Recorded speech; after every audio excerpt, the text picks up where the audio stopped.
상속세 개정안 2028년부터 이렇게 바뀝니다.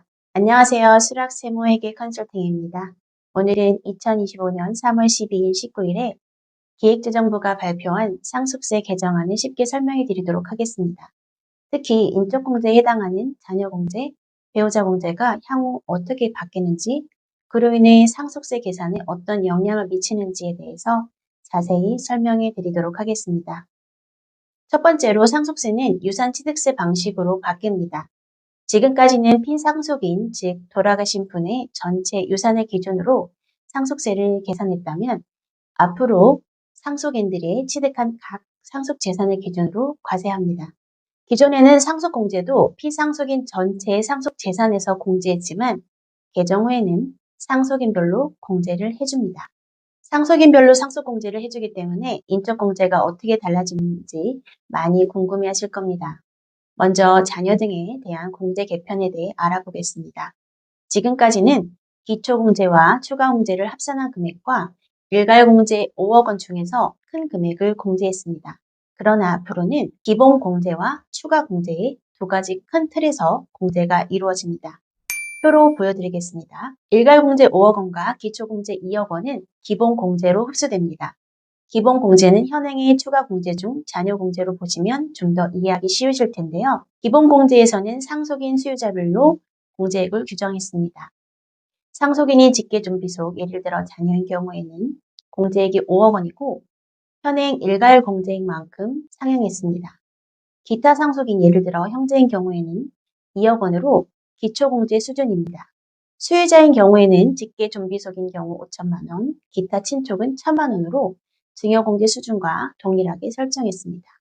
추가공제 중 미성년, 장애인, 연로자 공제는 현행대로 유지되지만 상속인별로 공제하게 되어 적용의 실효성이 보다 강화될 것으로 예상됩니다.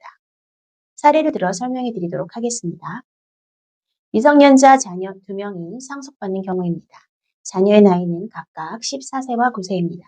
현재는 기초공제와 추가공제 합산금액과 일괄공제 5억 원 중 큰 금액을 공제하므로 일괄공제 5억 원을 적용합니다. 개정이 되면 기본공제는 자녀 1인당 5억 원이어서 2명을 곱하면 10억이 되고 추가공제로 미성년 공제가 적용되어 총 11억 5천만 원을 공제받게 됩니다.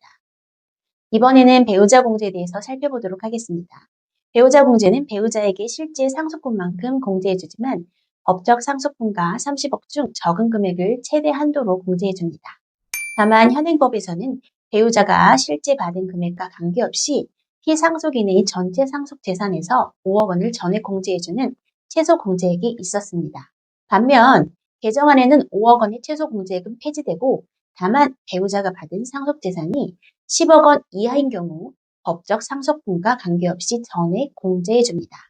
즉 배우자의 최소 공제액의 개념이 표와 같이 바뀝니다. 현재 배우자의 상속재산이 없어도 5억 원까지는 배우자 공제가 되었다면 개정안에서는 민법상 법적 상속분의 한도를 10억까지는 적용하지 않고 배우자가 상속받은 금액을 전액 공제해주는 것입니다. 사례를 들어 설명해 드리도록 하겠습니다. 배우자와 성인 자녀 3명이 상속재산 18억 원을 상속받을 경우 공제액이 어떻게 바뀔까요? 실제 받은 상속재산은 배우자는 9억, 자녀는 각각 3억인 경우입니다.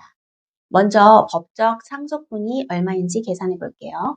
법정 상속분이 지분은 배우자는 1.5고 자녀는 각각 1이므로 배우자의 법적 상속 지분은 9분의 3이고 자녀는 각각 9분의 2입니다.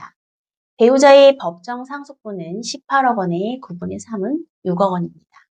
현행법에서는 5억 원을 초과 시 법적 상속분의 한도를 적용받아 배우자 공제는 6억 원이 됩니다. 개정안은 배우자가 받은 상속재산이 10억 원 이하인 경우에는 법정 상속분과 상관없이 전액 공제되므로 배우자 공제는 9억 원이 됩니다. 이번에는 자녀의 상속공제를 살펴볼게요. 현재는 자녀당 5천만 원씩 3명이므로 1.5억이고 여기에 기초공제 2억 원을 합한 금액은 3.5억 원이라서 더 큰 금액인 일괄공제 5억을 적용합니다.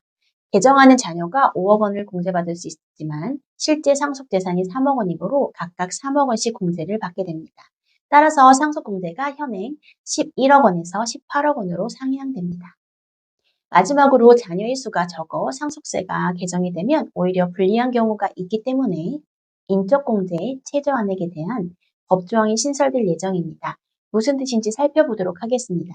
현행법에서는 배우자, 자녀 등이 상속받는 경우 통상 전체 상속재산 10억 원까지는 배우자의 최소공제 5억 원, 일괄공제 5억 원이 적용되어 상속세가 가세되지 않는 10억 원의 면세점이 있었습니다. 개정이 되더라도 현행 수준의 면세점을 유지할 수 있도록 최저한 추가 공제의 법조항을 마련한 것인데요. 적용 요건은 모든 상속인 수요자의 인적 공제 합계액이 10억 원이 미달할 경우입니다. 이때에는 피상속인의 직계 종비속인 상속인이 그 미달한 금액을 추가로 공제받을 수 있습니다. 즉, 현행 세법을 적용했을 때보다 상속세가 더 많이 나오지 않게 인적 공제 최저한 설정을 한 것입니다. 사례를 들어 쉽게 설명해 보도록 할게요. 배우자와 성인 1인 가구입니다. 상속재산이 10억 원이고 배우자의 실제 상속재산은 3억, 자녀는 7억 원이라면 상속공제는 어떻게 바뀔까요? 현행은 배우자 공제 5억 원과 일괄공제 5억 원의 합계인 10억 원의 상속공제를 적용받습니다. 개정안에서는 배우자는 상속받은 금액 3억 원을 공제받고 자녀는 기본공제 5억 원을 공제받습니다. 공제 금액을 합하면 8억 원이고 이는 기존 공제 10억 원의 면세점을 고려하면 2억 원의 미달액이 발생합니다. 이 2억 원의 미달 금액을 직계 좀비속인 상속인이 추가로 공제를 받을 수 있습니다. 따라서 상속공제는 8억 더하기 2억이 되어 10억 원이 유지가 됩니다. 오늘은 유산취득세 도입 방안 중 인적공제와 인적공제 최저한 설정에 대해 자세히 알아봤습니다. 오늘의 영상이 상속 플랜에 도움이 되셨길 바라며 시청해 주셔서 감사합니다.